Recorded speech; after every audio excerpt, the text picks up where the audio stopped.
రాష్ట్ర వ్యాప్తంగా phone tapping అన్నది రాజకీయ వర్గాల్లో తీవ్ర ప్రకంపనలు రేగుతుంది.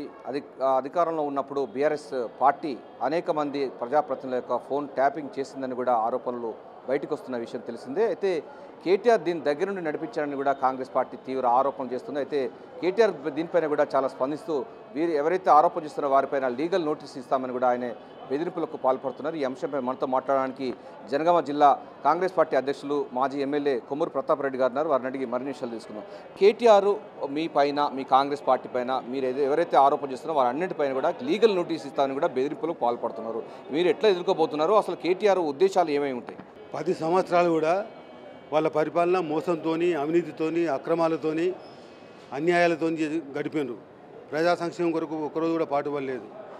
ప్రాజెక్టుల పేరు మీద, భూముల పేరు మీద, ధరణితోని అన్ని రకాల మోసాలు చేసుకుంటూ 10 ఏళ్ల లోపల ఒక్కొక్కరు కేసీఆర్ ఫ్యామిలీ, కేటీఆర్ కానీ, హరీష్ రావు కానీ, అదేవిధంగా ఆయనకు దగ్గర అంచెలైనటువంటి పల్లరాజు కానీ లక్షలాది కోట్లు సంపాదించారు. వీళ్ళు ఫోన్ ట్యాపింగ్ చేసింది నిజం కాదా? ఈరోజు పేపర్లో చూడండి, ఆఫీసరే ఒప్పుకున్నాడు.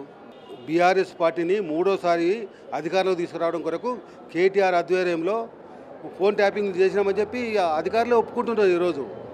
మరి దానికి ఏమంటావో చెప్పాలి కేటీఆర్. దీనికి అధికారులే, మీ పరిపాలనలో ఉన్న అధికారులే మీరు మూడోసారి అధికారంలో రావడానికి ఫోన్ ట్యాపింగ్లు అనేక అక్రమాలు చేసిందని చెప్పేసి వాళ్ళ అధికారులే చెప్తున్నారు. ఎక్కడ మీరు ఏ నియోజకవర్గంలో మీరు వదిలిపెట్టిండ్రు? ప్రతి నియోజకవర్గంలో 25,000 నుండి 30,000 దొంగ ఓట్లు నమోదు చేయించారు. ఒక్కొక్కరిని రెండు నియోజకవర్గాల్లో ఓట్లు వేయించారు. మీరు గతంలో గెలిచిన 2018లో అప్పుడు బార్డర్ మీద, తెలంగాణ మీద, రాష్ట్రం వచ్చిన ప్రేమ మీద ఓటేసింది తప్ప నువ్వు తర్వాత 2018లో మీది గెలుపా?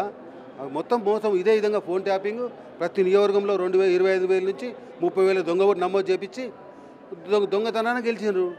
దొంగ ఓట్ల ఎమ్మెల్యేలు మీ వాళ్ళు గతంలో అంతా. ఈరోజు పల్లరాజేశ్వరుడు కూడా మా జనగాంలో 25,000 ఓట్లు దొంగ ఓట్లు నమోదు చేయించిండు. అదేవిధంగా ఫోన్ ట్యాపింగ్ చేయించిండు. నా ఇంటి దగ్గరనే ఇల్లు తీసుకొని ఉన్నాడు. నేను అనుకున్నా అంటే మరి ఎక్కడ ఇల్లు దొరకలేదేమో, ఎవరు ఇస్తలేరు ఆయనకు ఇల్లు ఇవ్వలేక నా ఇంటి దగ్గరనే తీసుకుని అనుకున్నా. నా ఇంటి దగ్గర కూడా నువ్వు ఇల్లు తీసుకొని ఫోన్ ట్యాపింగ్ చేసినా చెప్పి ఇప్పుడు చెప్తా ఉన్నారు అధికారులు. మీరు చేయని అక్రమ పద్ధతులు లేవు. అనేక అక్రమ మార్గాలు, దొంగ మార్గాలు ఎంచుకొని ఎన్నికల్లో 2018లో కానీ ఇప్పుడు గెలిచిన కూడా నిజాయితీగా వాస్తవాలు బయట పెడుతుంటే మీ పైన లీగల్ నోటీస్ ఇస్తామని కూడా ఆ బెదిరింపులకు పాల్పడుతున్నారు కేటీఆర్. ఎట్లా ఎదుర్కోబోతున్నారు? ఆయన ఉద్దేశాలు ఏమై ఉంటాయి? ఆయన ఏమనుకుంటున్నారంటే ఇంకా కూడా తన అధికారంలో ఉన్నా అనుకుంటుండు.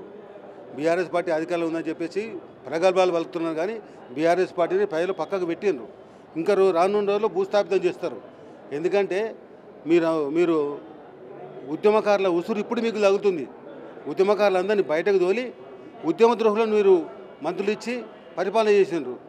ఉద్యమకారుల యొక్క ఉసురు ఈరోజు మీకు తగులుతుంది. మీరు చేసే అక్రమాలన్నీ కూడా బయటపడుతున్నాయి. మీ అన్యాయాలు బయటపడుతున్నాయి. ఎందుకు మీకు భయం? లీగల్ నోటీస్ ఎందుకు ఇస్తారు? లీగల్ నోటీసులు మేము ఇవ్వాలి.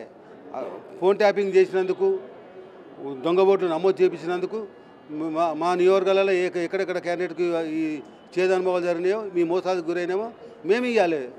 నీకు ఇస్తే దమ్ముంటే లీగల్ నోటీస్, ఎటువంటి లీగల్ నోటీస్ ఇచ్చినా మీరు చేసిన ఫోన్ ట్యాపింగ్ కానీ, దొంగ ఓట్లను కానీ నిరూపించడానికి మేము సిద్ధంగా ఉన్నాం. ఫోన్ ట్యాపింగ్ విషయంలో పత్రికలు కానీ, మీడియా సంస్థలు చేసిన కవరేజ్ పైన కూడా, మీడియా సంస్థలపై కూడా లీగల్ నోటీసులు ఇస్తారంటున్నారు. వాళ్ళు ఏం లేదు, ఎవరిని పడితే వాళ్ళని బెదిరించి పబ్బం కట్టుకోవాలని చూస్తున్నారు. కానీ ఇక్కడ మీడియా వాళ్ళు భయపడరు, మా కాంగ్రెస్ పార్టీ భయపడదు. నువ్వు దేనికి ఇచ్చినా కానీ మేము సిద్ధంగా ఉన్నాం.